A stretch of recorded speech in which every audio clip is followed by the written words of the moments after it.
All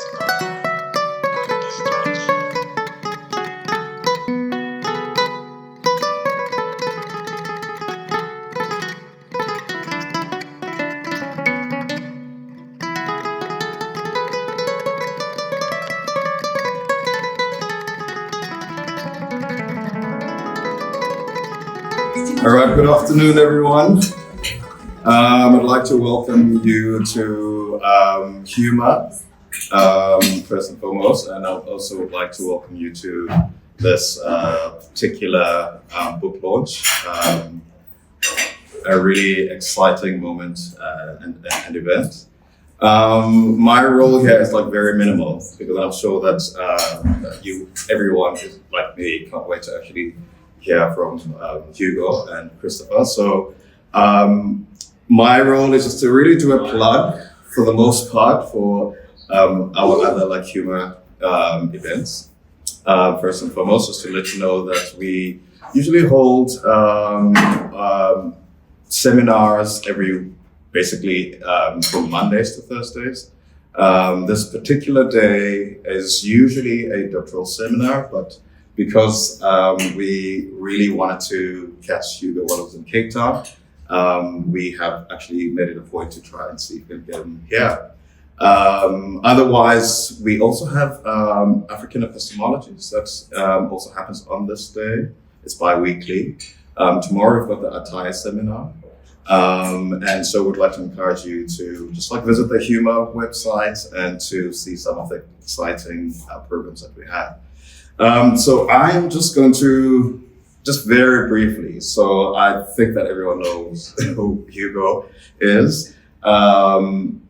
Just briefly to kind of say it formally, to say that this is Hugo Canham. And we will be hearing from Hugo and discussing with Christopher Omar. So Hugo's from UNICEF, so as a professor at UNICEF. And Christopher Omar is in English literature and is also the Deputy Dean of Research and Internationalization in the Faculty of Humanities.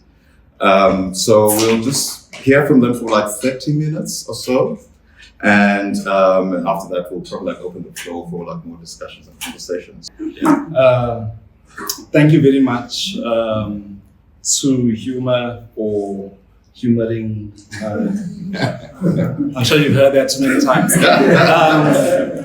For the invitation to talk about this book, Divine, Ayanda hosting us. And Christopher for being so generous to read it and engage it. I have a number of colleagues here that have taken up the whole role. They get extra credits from work for coming out. Thank you. I always need at least one family member in a place, and I was lucky that my niece is studying here, and I was like, ditch class for the day and come. I also, because I'm so not used to doing this, my life is in different places and they never intersect these different places. So a schoolmate of mine from primary school and high school is here, and that's rare. So thank you, Guy, for coming through. So this book, then briefly, I'm going to be on the negative side, if you'll allow me, because of course there's joy and happiness too. I don't want to diminish that. So I just want to stay with some negative affect a bit. So the place about which I write, I'm going to talk briefly about that and read a short excerpt.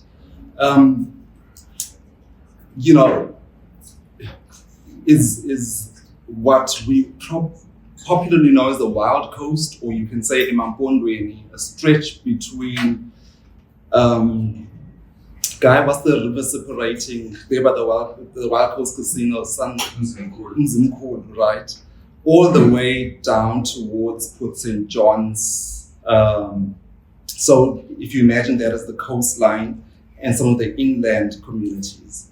And I call it a place that has endured centuries of abandonment, right? From the colonial government. It was one of the last parts of the country to be annexed into South Africa, I think in the late 1895 or thereabouts. And neglected in the colonial era and in the apartheid era, and continues to be a place of state abandonment in the present. This book is an attempt to think about this place. Just from the place from which I write it, I'm going to say a little bit about that. I could not write the book through the psychological, right, which is my disciplinary kind of home from where I was trained, because disciplinarity is unable to capture life in this place. From the Johannesburg launch of this book on Monday, I discovered that I could get into trouble for not sticking to one's disciplinary home and straying too far outside of that. This is because to write about marginal life as holistically as possible, one is compelled to move across genres, registers, and disciplines.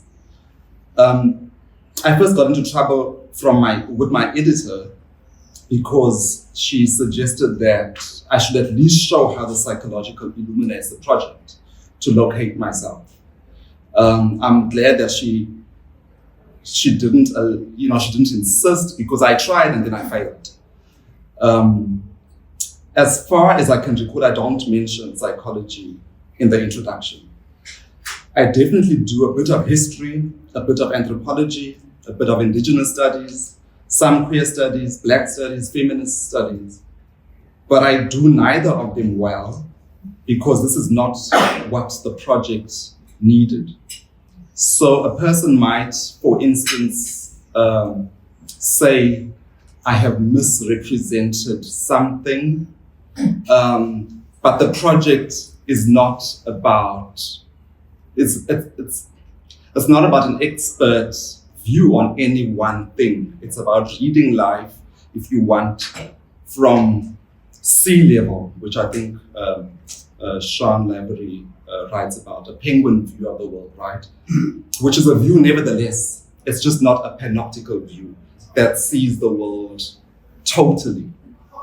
And so the project does not claim to see the world in those ways. The book is also not about merging or intersecting these multiple ways of seeing that I listed: indigenous studies, black studies, queer studies, feminist history. But hopefully partly enlarging and refracting these.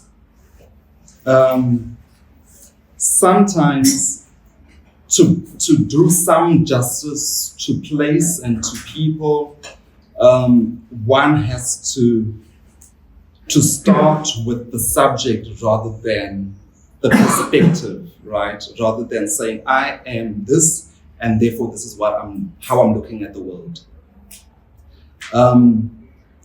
And so Tina Kempt, for example, asks us to think about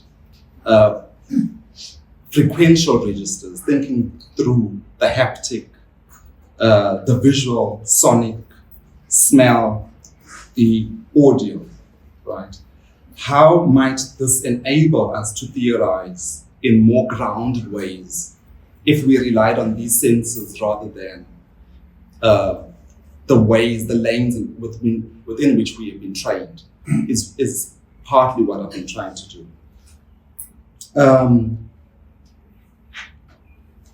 So I don't know why I'm starting with the trouble, but let me go there. So I referenced getting into trouble on Monday because someone in the audience took issue with my lack of fidelity to ukukhuphuka izizwe and amafufunyana as strictly indigenous practices through the lens of amagqirha, for example. So if you're a traditional healer and you read some material from chapter 3, you might think, but that's not quite how traditional healing happens. And so the person, of course, is correct in that assertion. But this is not an expert account of the world, right?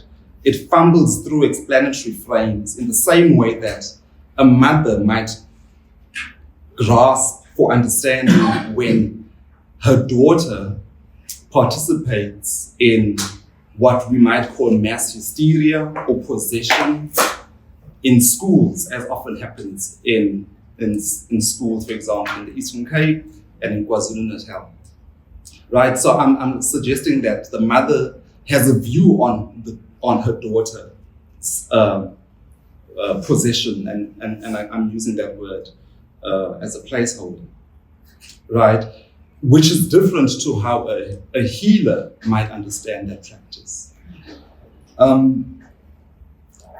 So the risk I'm suggesting that we have to take to tell local stories that are not muted and blunted has to sometimes occur with the aid of disciplines, but avoid the restrictions of disciplines. So to tell the story, I was quite conscious of the need to tell its horrors, but also to attend to its beauty. Through language, through the local idioms and the words of those. So someone also reminded me that this book is not about Amampondo, but it is about Amampondo, but it is not really only about Amampondo, right? What I think one of the reviewers says on the back cover, that it is about Bondoland and then other African and global South communities, and it is diasporic, right? And that was the intent. So that a person who is thinking around tribalist scripts or that we are better than this or that, that's not the project of the book either. So I'm hoping that someone, for example, Grace Masila commenting on this and saying that as a person from Kenya, that she recognizes people in the book that may as well have been from the communities that she's been raised in. So that's partially the hope. So I hope that it in writing it, I was trying to give space, shelter to abandoned people everywhere. To give shelter to neglected old people, right? To queers, to rural people, and those who move to misunderstood rhythms everywhere. This is also, for me, a book for the dead, the ancestral, and therefore for the living, right? Because the only way we have the ancestral is because there are people living. These are mirrors that need each other. So that's the brief contextualization I wanted to give. And if I can just give a quick reading and then I hand over to Chris. So I think a lot about death in the book. And as a person raised in that moment when AIDS became the overdetermined lens through which we understood and lived life and were viewed. And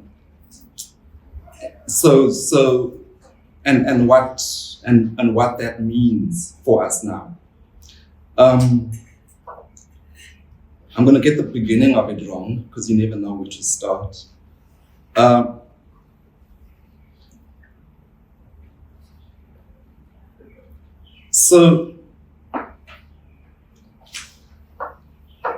Okay, let me just confess that I'll get the beginning wrong, and then I'll get into it. After all, death is death, and Kathy Cohen states in relation to the death that followed the AIDS pandemic, death is an old phenomenon in Black communities. However, if we are to see how some life forms are made bare, we must see them in relation to those made human, a lower form of being in the broad spread of racialized assemblages. However, the righteousness of Mpondo theory, which is a concept I work with, works against the racial capitalist impulse to render Black life bare. As I've suggested, death does not vanquish us. It does not stop our ability to see beauty everywhere. We work with death. To sit with the dead and do wake work, as Christina Sharp tells us, is to smell the acrid stillness of death. To carry the coffin is to feel the sheer weight of the dead. A dead weight. I carried 2 coffins in a single week, my uncle's and my cousin's. My grandmother's dementia set in that week. I have borne many more coffins than I care to remember. While coffins are generally heavier than expected, during the dying epoch, I have been surprised by the weightlessness when death has been presaged by long illness. Sitting with the dead, washing the dead, addressing the coffin in our speech, circling the coffin in a dizzying scene of song, and looking into the open coffin. Seeing eyes, jaws forced shut, a paler to the bluish black and a lightly powdered skin, sent to disguise the decaying flesh. These are Black ways of witnessing, dying, and living. Remarking on the death practices of the Guam, David Atienza de Fruitus and Alexander Quelle de la Rosa observed that following indigenous cosmology, death rites are passed intergenerationally in an endless practice of repetition. This repetition grounds us in an ancestral inheritance and enables us to grasp and home with death. Surely there must be something to our keening and wailing, a vitality that engenders life. Is our Black wake work and regular entry into the mortuary and grave not because we recognize that we are here and that the dead are a part of us? Are our weary eyes not a protest against being rendered bare? Okay, I'll stop there. Thanks. Thanks, Hugo. And thanks to Huma, Divine, and Ayanda, and the audience who came through today. I think it's difficult to do justice to a book like this. So I don't have questions, Hugo. I'm just going to try and engage with it. And my thoughts might also be scattered because I'm still processing what I just read. And it's going to take some time. I've got to teach it. I have to read it again. So my thoughts are going to be very scattered. I think what I can say from the outset is that you rarely find books that hold you, that hold you in every moment that you encounter them. I was telling Hugo earlier that we don't often commune as Black people around the kind of knowledge that we produce in spaces like this. And I don't remember in a while having read a book that really gripped me. I read it feverishly. In 1 week, every moment I try to jump into the pages. And this is, for me, just a testament to what you might encourage you to read the book. Not simply because it's sort of engaging with these heavy, weighty issues, but also because Hugo is a pleasurable writer. Those of you who read Hugo's blogs, I used to wait for them like I'm addicted to them. And I would share them, and so what I found here is really Hugo writ large in his style. And it's beautiful to read. And I think that Hugo, as you say, your method is sort of errant. You don't locate yourself in any discipline. You're reading from a place, and I think that's the major contribution of the book. From my perspective, I can see African, Black, Indigenous, queer, sort of coming across the book. Moments of intersection, moments where one field is reproducing another, moments where there's tension between those. And I think that sort of logic for me gives me a language and a method. I think your book is going to give us a language and a method in which to produce knowledge from where we're located. Because sometimes we are anxious to be influenced by perspective, but we don't really ground ourselves and look around and see what is it around us that is actually theorizing the condition that we want to talk about.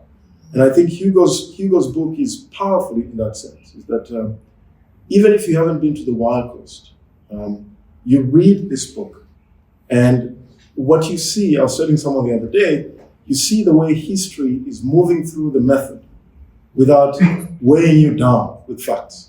I don't know if you get what I'm saying. You feel the history moving through without weighing you down with facts. He's not just throwing facts at you. You know, the Mpondo Revolution of 1960, or the castaways and the wreckages of the 19th century. That stuff is there in the book, and it's haunting. This history is really haunting the subject matter. And I think that's the power of the book, is that it gives you a method in which to engage from your own place.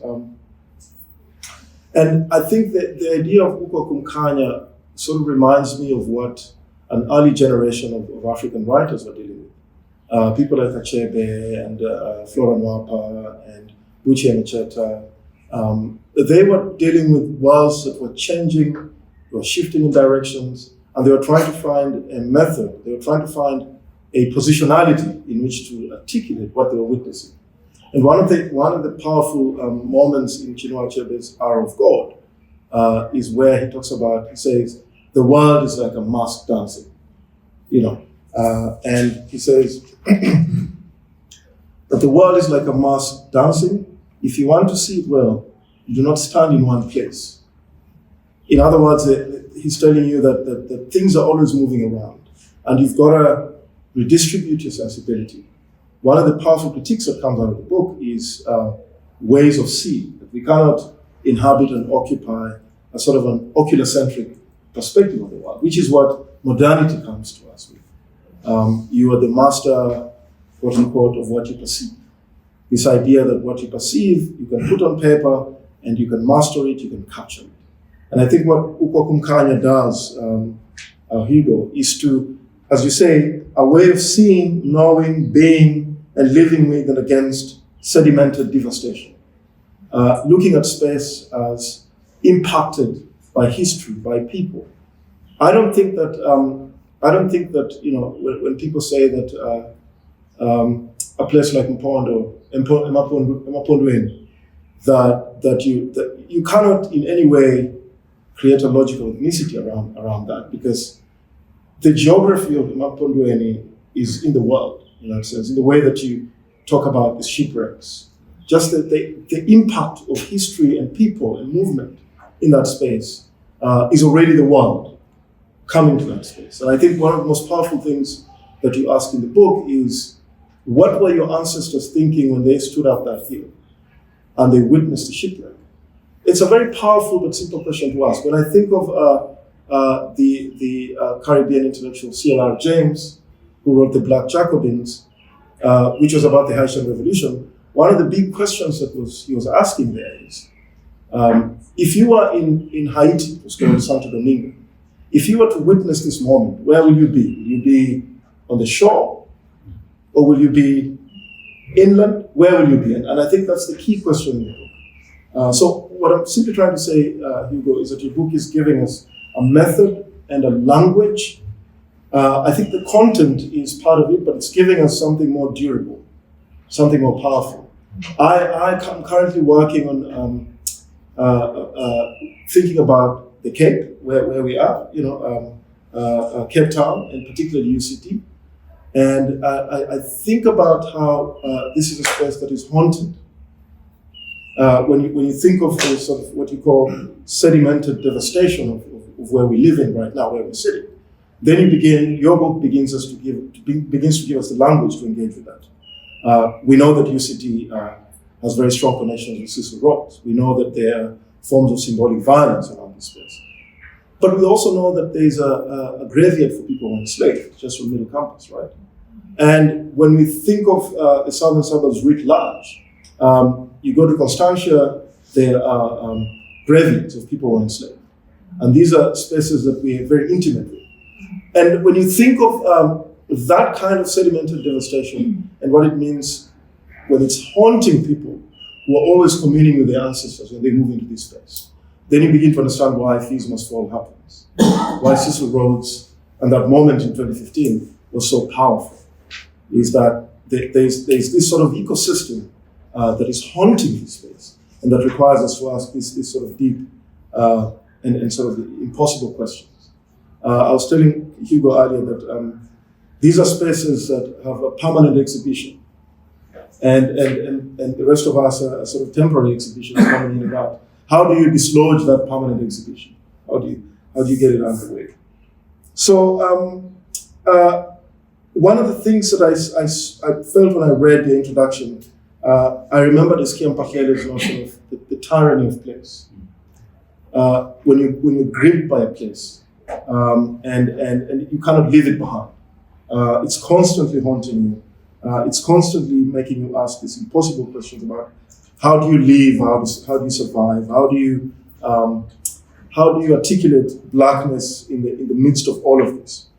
And what you say that what emerges is a livingness that points to blackness and indigenous life precariously unmoved from modernity, to craft rampant dying as a way of living. And you say that to live queerly is to stay in struggle without seeking escape and transcendence. It's to be both black and indigenous, always porous to possibilities of being remade over time. It is to live in the tributary and confluence of varying cross currents that signal relation, oceanic, spiritual, climactic, death, life, erotic, queer. It is to be attentive to emergent geographies of gendered, sexual, transnational, and racial identities that arise in the wake of rupture. Riotous Deathscapes charts the course of Black life in vast deathscapes. It's a portrait of life among the dead. What emerges out of the book is a way of spreading the humanity of blackness, trying to find a language that says the humanity of blackness can never be fully captured. And the best way to imagine the excess of blackness against the capturing forces of modernity is to think about it in relation to its environment. In the book, you read the ocean and the mountain in the Wild Coast as these sort of landscapes in which black humanity spreads itself around, that it's always in excess of moments of capture. You say that I suggest that without a written black archive that takes us to a period before colonialism, the crashing ocean shore and ancient mountain rock are surfaces of which Mpondo indigenous histories can be read. How do we engage an archive that does not surface that? How do we go to the colonial library and come up with a much deeper history that is faithful to Black life? I often think of, again, I'll go back to Chinua Achebe at the end of Things Fall Apart, when Okonkwo has committed suicide. It's a very dark moment for the text. And one of the things I keep repeating over and over again is that it's one of the moments of the biggest irony in the text, because the district commissioner who witnesses Okonkwo's body hanging from the rope, he's thinking in his head, he's saying, this is really strange. I'm writing this book about the native, quote unquote, tribes of the Lower Niger. And this is an interesting case that I might represent in the book. Maybe I'll give it a chapter.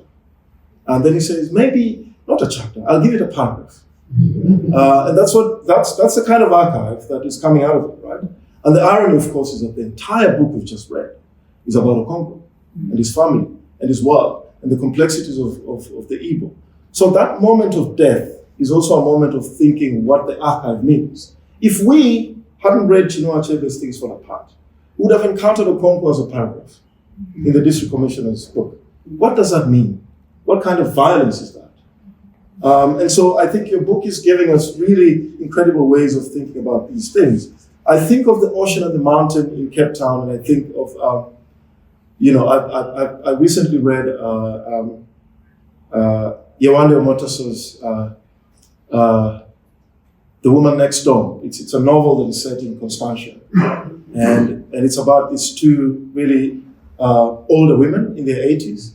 One is black and one is white, and they hate each other because there's a haunting to that space that is constantly bubbling up the surface.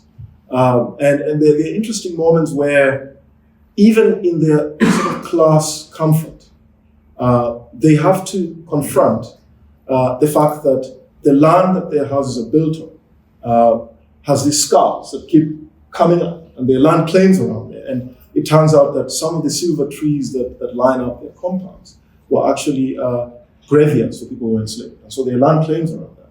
And so they have to negotiate their hatred, in between this class proximity. And it's a powerful way of thinking about these paradoxes of Cape Town and how this landscape has been invested with these sort of sedimented, as you say, forms of devastation. But there's a sort of it's a space that has accumulated all these things that are constantly bubbling up the surface. I think of the popular ways in which you talk about living on the other side of the mountain and this sense that the mountain fortifies a certain sort of class dynamic of the southern suburbs. And I think of Habiba's work, which you also engage with. One of the beautiful things about your book is the way you're not just thinking about ancestry in terms of people, Imam Pondweni, you also think of these intellectual ancestors, who informed this work, Becky Peterson and others. And when I think of the mountain and the ocean in Cape Town, going back to Habiba, I think of how Habiba talks about the way the views of the mountain, they monopolize the way we experience Cape Town. And there's a narrative about, if you buy property somewhere, what are the views of the mountain? You must just care about that. Do you have views of the mountain? And they're beautiful. Just, that's what you need to perceive, right? And what Habiba's work does, and your work, what it's giving us a language to peel back those layers, to make visible those paradoxes that, in the case of Yewande Omotoso's The Woman Next Door, this black older woman who comes with her husband to buy property in Constantia, she's from the Caribbean, and she's read about the southern suburbs, and so she asks the realtor, the person who's selling the house, she asks him, "I've heard that there were slaves." Yeah. And the realtor says, "Yeah, there are stories about that, but just look at the mountain. Look at how beautiful." Is that familiar? So there are ways of reading that you're giving us, Hugo, that are really beautiful. You talk about rivers, very powerful. One of the things you say is that if white South African studies is haunted by the sinking of the Grosvenor, black South Africans are preoccupied with the SS Mandy. We know the history of the SS Mandy. But when you talk about rivers in the Wild Coast, I kept having this image of Joseph Conrad's Heart of Darkness, and how Marlowe and them were going down the river. And you got the sense that they were going into this place that is unknowable. It's just darkness. It is unknowable, it is opaque, it is terrifying, it is haunted, and that's the sort of archive that people who if people like Chinua Achebe and others hadn't written about this, that's what we would have had to confront ourselves with. And there are moments in Heart of Darkness where the people in the steamship, are looking at all these dark figures in the forest popping up and about. And what they just perceive is death, that they're walking into this cauldron of death. And it's fascinating to think about how you're turning that logic around in your book. You talk about spirits. I don't want to go too much, but I'm also hoping to just read a couple of paragraphs to help you perceive the beauty of Hugo's work. You talk about not all parts of blackness can be violently interdicted because it cannot be fully accessed. You say that possession is one such state of opacity that eludes capture and points to avenues of black queer freedom. You say that the spiritual wilding creates spaces that enable multiplicity, ambiguity, and the ability to talk back. How do we live queerly outside of our sexual relations, for instance. While I cannot set aside our sexuality, in this chapter, queer includes and exceeds our sexual attractions. And when you think from that position, you begin to reread the Mandy, for instance. Think about the sort of homosexualities in the hold of the ship. And think of powerful ways of expanding Black humanity in these moments of capture and death.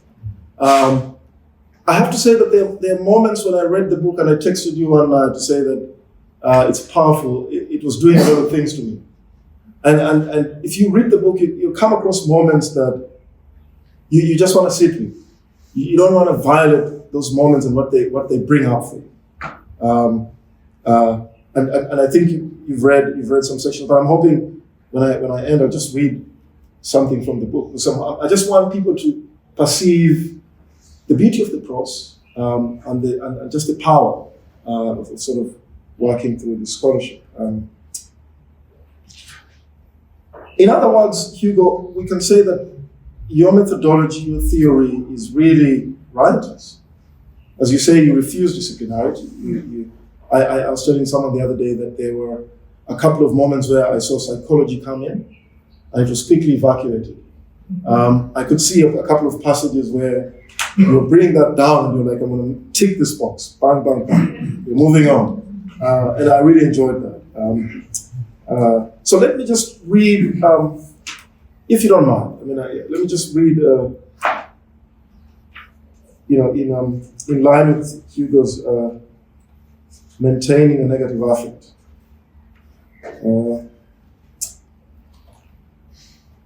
I traced the village map, skipping over many deaths. I paused on 2 houses that were once large homesteads with many aunts and children.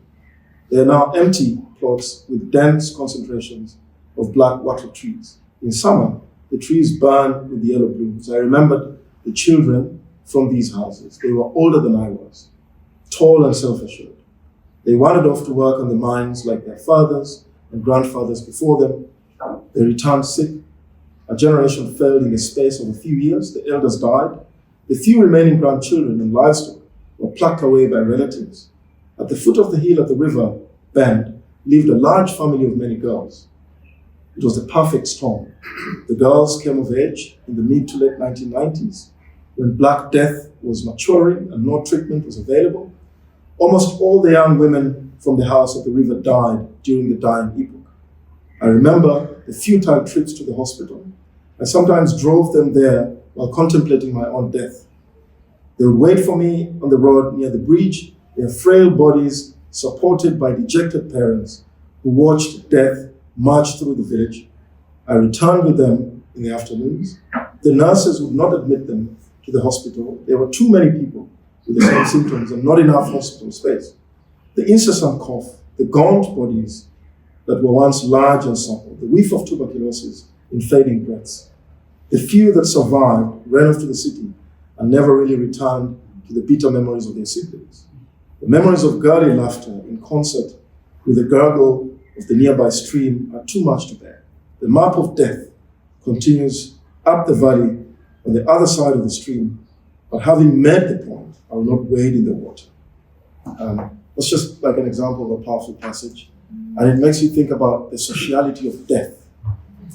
How do you reread death in the kinds of landscapes that we occupy? As I started by saying, how do we think about the grave of the enslaved, the middle campus, and the plantation logic that surrounds us, from Constantia to the wineries? How do we think about these as landscapes of death, Black Death?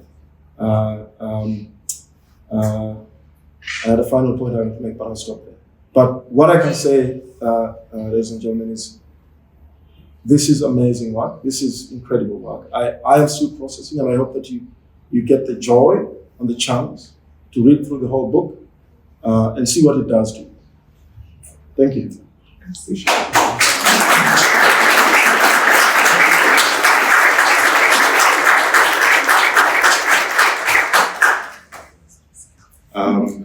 Thank you, Christopher, for this really compassionate reading and reflection. It's adding a layer of power to the really kind of like powerful and thinking with Riotous, Deathscapes. And with that, we also thank you, Hugo, for actually reading the passage. What I will do now is I'll just like open it up for a few questions, reflections, thoughts. Yeah. So anyone can.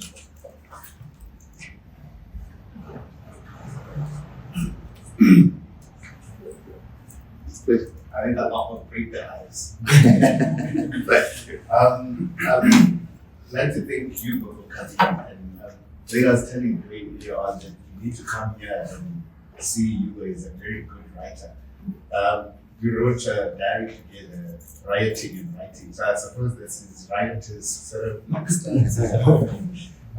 He refuses to follow the canon, and I really encourage people to read this book. I'm also here to read it, so thank you again, Hugo.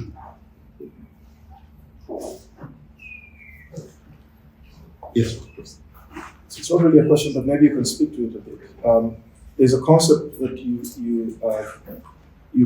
borrow sort of, but you expand on from Michel Wright, epiphenomenal spatial temporality, and you add the word cylindrical, that the circle of life turns around. I just wanted to talk a little bit about it. I have moments when I'm in class when it comes up. On the first anniversary of Marikana, I was teaching a novel from Nigeria by Cyprian Ekwensi. It's called People of the City. And the novel is set in the 1950s Nigeria. And I mean, it was just a heavy moment on campus there. And there was this passage where in the eastern part of Nigeria, the colonial government was trying to arrest or discipline mine workers who were protesting over the coal mines. There were coal mines in the eastern part of the country. And there's a passage where I read to the students where the policemen stood on top of the hills and shot miners. Who are in a sort of a similar landscape as Marikana. And I remember the students really just, some of them couldn't believe it. Just how these moments pop up that connect with other moments in history. And I think the beauty of your book is showing us how to find those connections and that logic. The shipwrecks to the revolts to Marikana, and how Emampondweni as a landscape is this landscape of worldly connections. I don't know if you can just expand a bit on that. Thanks. Thanks, Chris, and for your earlier really generous statement. I like literary interlocutors because they just widen the world in ways that some of us cannot access. Your reference to novels is an example of that world making. So this concept, cylindrical, actually I borrow from Yvette Abrams, I believe, who works here. Nazima, sorry, I'm seeing your face. Who now works here, right? Who was writing in her PhD thesis years ago about Sarah Bachman. To think with Michel Wright's concept, and this idea of worlds constantly in timescapes that you don't see as working together, as too disconnected. And in South Africa, our temporality, often said that it's so short because it's apartheid and the present, right?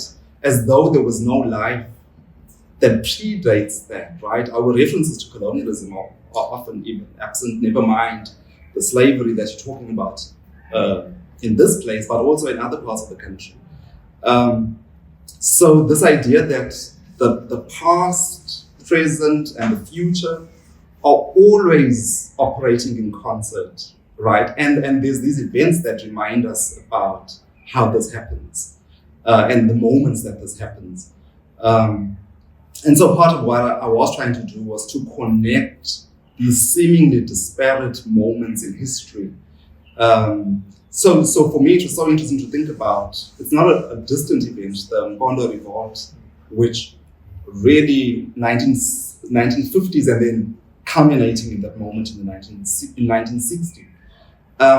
With Marikana, and other people have done this work, but just to think about it from that location is interesting, right?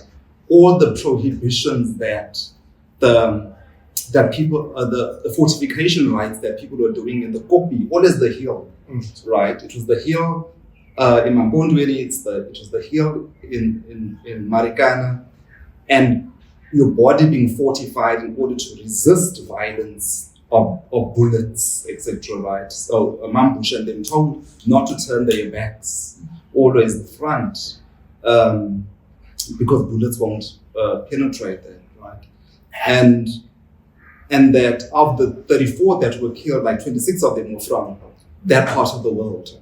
Yeah, I don't think is accidental, but the historical things are just so stark if you look at them. And if you connect these moments, they give us this longer temporal frame to think with and to own in ways that we disown in our brief thinking about the world and history. So thank you so much. I downloaded the book a few months ago and I found it gem. I was going to teach it alongside Christina Sharp's book, which I think speaks to it a lot. I ended up not teaching it, not feeling prepared enough, because I think while Chris said that you read it very rapidly, I needed to pause and then put away reading Christina Sharp. There had to be quite a few pauses. But I mean, I'm trained as an anthropologist. I teach in a sociology department. I convene a course a program that tries to be interdisciplinary, borrow from literature, borrow from art history, from social studies. And just yesterday, we finished Christina Sharp's book, and the chapter of redaction and annotation, and pause and look in the eyes of a little girl. This picture she's got from Haiti, the earthquake. And I'm telling students to do exactly feel with multiple senses, not just the ocular, smell, all of the rest of it. And at the same time, you once trained and you want to also constantly enable students and yourselves and the work that you do to be able to think about how did we get to this place, how did this all come to be, and when and how do we, and how is it constantly haunting us, and it shapes our present, and it might end up shaping our future, and to perhaps find the weak links so that something else can be done, some other life can be lived, some other form of institute, some other form of worlds can be inhabited. And that's been sort of my worry about all of about work that's on the one hand bringing in affect and sensorial, that are we not being able to show students how did this come to be? Are we not being able to do that social sciencey work? And for me, Christina Sharp doesn't she's showing you. But I need that, I need to also make you read Black Marxism and understand what racial capitalism and its long history and have those facts of history. So I'm just sort of trying to think about, in your own writing, did you find yourself wondering about these things? Wondering about lineages of Umpondoland and Deathscapes, and to think about those long histories and how to tell those histories in a way that you might also undo those histories so that they don't continue to haunt us in the way that they.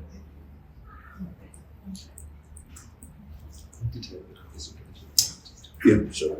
Okay, I don't know what I'm going to ask. It's sitting somewhere in my head, and it's a bit of big stuff. So the sense that I'm getting is that death is all over your text.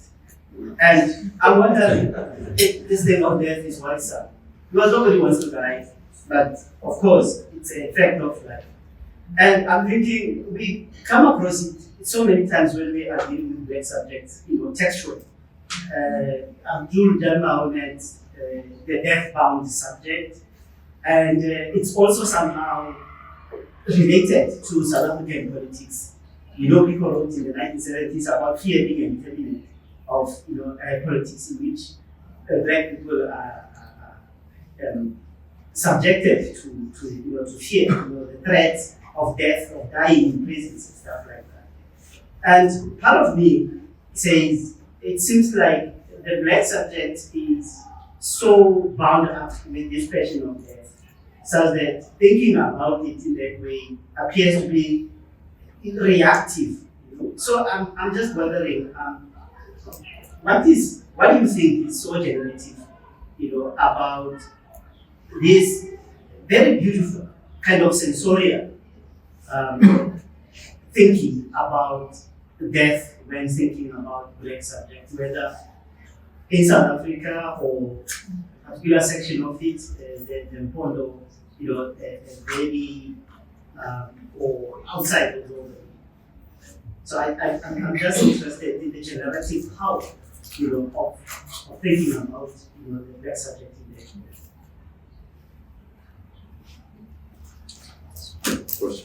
Thanks, Hugo. I just want to put down and look at that into it. And I realized that the growth is so rich and so again. I was wondering about the central concept that you developed in Mpondo theory.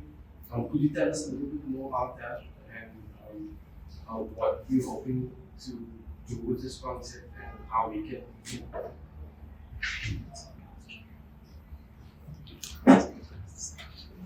Thanks very much for for that engagement and those questions. And Chris is going to help me to think a bit more about them. But on the first one, on undoing, so I'm ambivalent and about the work of undoing. So, for example, there's in I think the third chapter, thinking about adolescence, right, and how sometimes the refusal to do the work of undoing what their parents and grandparents and the systemic have done to them, right, of the moments when they can feel joy, to link to Ditego there. Right, so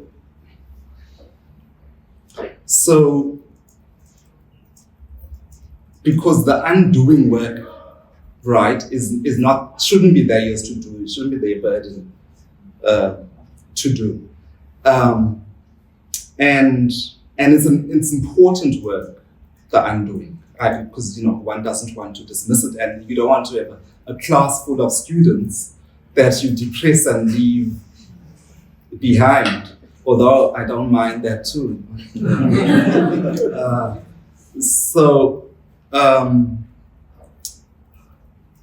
Because I think about what Christina Sharp and a lot of some of the African American writers are doing. I think it's Amanda Rankin, who says the condition of Black life is death. Yeah. And that's important political work, right? In that.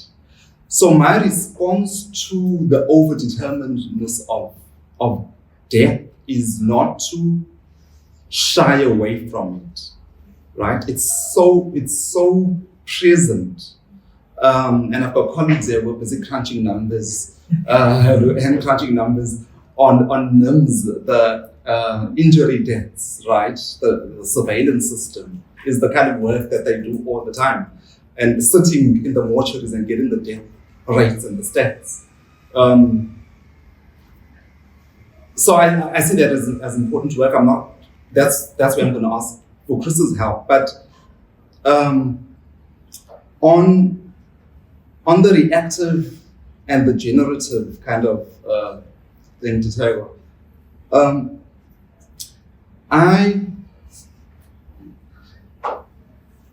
So when I sought to write this book, I wanted to work with what's visible, right? Without an agenda to determine its outcome. Although, of course, my view is always going to be there. And as you can tell, my orientation is towards negative affect rather than happiness.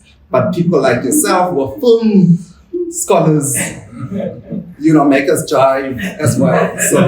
So we balance each other out. But the value in sitting with this, because as a person who grows up when a sexual act, right, that generations before me had always thought about with great excitement, was the possibility of death.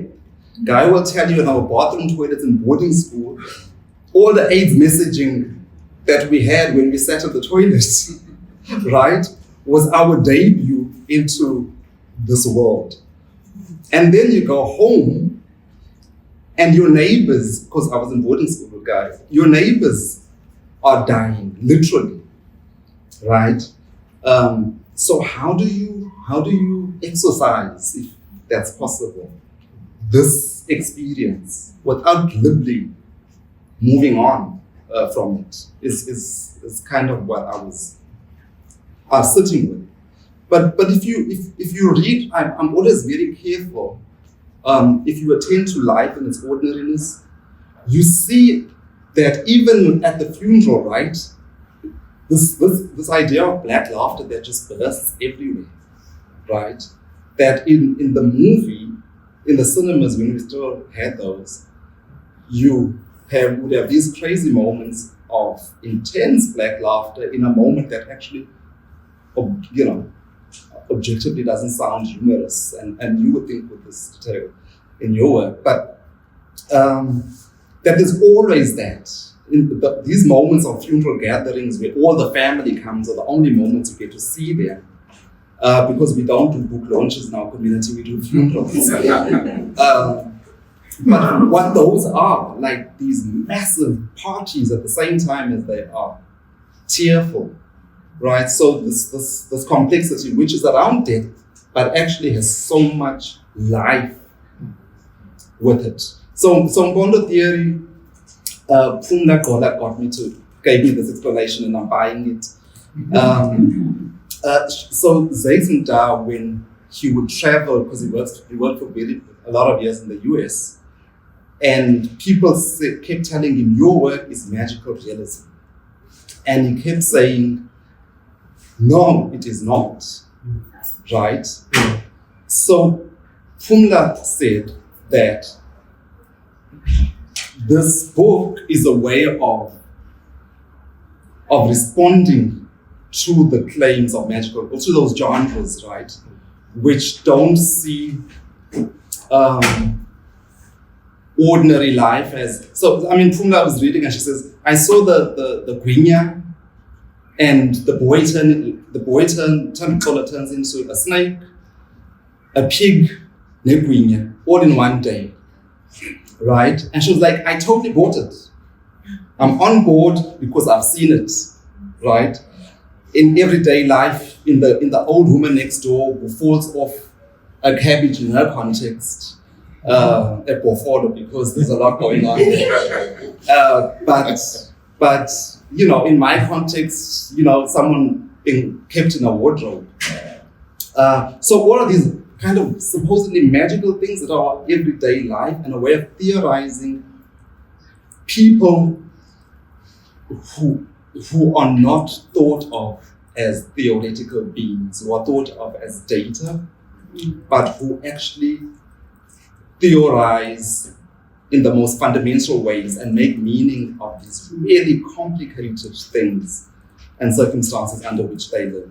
And I was deliberately naming it Mpondo theory, again, not around some ethnic pride, because in fact, as I say, Mpondo's subjecthood is seen as a minor subject under the rubric of the broader glossa and ensconced with the magical Zulu, right? So I'm not trying to reclaim this thing, but I'm saying how a minor subjecthood can be a place of deep theorization from where one is located. Yeah. So would you say quantum theory is a reading strategy? Sort of like how do we think of the body? You've spoken about sort of like your reading strategies, Yes. which are affective, sensory, embodied, and so forth. So it's a not I want to say method, but a reading strategy that encapsulates all these reading strategies. Even rereading is a strategy. Then when you think of memory and rereading the body and rereading the event. Yes. I don't know if I'm understanding it. Yeah. You asked for my help. Yeah. I wanted to say black money on your own. But my sense is, I don't want to arrive at what the theory means definitively. And I think if you read the book, you'll see that there's an organic way in which we are moving towards it. Plus, I think that Hugo's work is trying to work against those kinds of definitive structural logics that are quite imperial, that they come to encapsulate and to be essentialist. And I think that is the constant tension in the book, is that you're looking for this thing, but you can't find it in one place. And that's the beauty of it. You've got to engage with an entire ecosystem. When he talks about relationality, that's what it means. When he talks about errantry, that's what it means. Relationality in the sense that you have a boy who turns into a snake and a pig and a fat cake in one day, but it's part of an ecosystem of understanding black humanity in that context, right? So it moves from the everyday encounters of people with themselves, with animals, with the landscape, with death, and reckoning with these histories that are bubbling under the surface. One fact that I can give you, which I came to realize after reading the book, was that there were hundreds of shipwrecks along that wild coast. Now, can you imagine how much each shipwreck would impact that environment? Not just the people who mingle from the shipwrecks with the people inland along the coastline, but what it means for that kind of context. That you have every instance of a shipwreck means that this space is being impacted in its own way. So that's the answer I could give you, and maybe Hugo might have something more definitive, but I wanted to address what Richie was saying. I think for me, the beauty of the book, when I said that you can see history moving in it without necessarily chucking these facts at you, I think it's asking us to rethink how we historicize, on the one hand. And when I think of some of the books that have had the biggest impact around the world, they're books that are always positioning themselves in sort of multiple historical zones. I think of C.L.R. James, The Black Jacobins. He had to go and read footnotes from plantation owners in the Caribbean and historians of France who said all these negative things. How do you recuperate these histories without necessarily being captured by normative historical methodology, right? I think of Saidia Hartman's Wayward Lives, and she's crafting a methodology of rethinking history. So I think that the beauty of it, I think, for our students will be to ask them these fundamental questions. How can you rethink your own assumptions about what history is?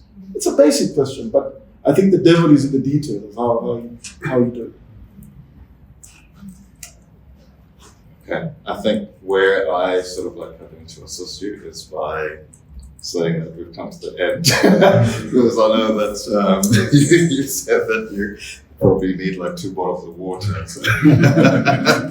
But I would like to thank everyone for actually being here, even those that were online. And we've come to the end of this really impactful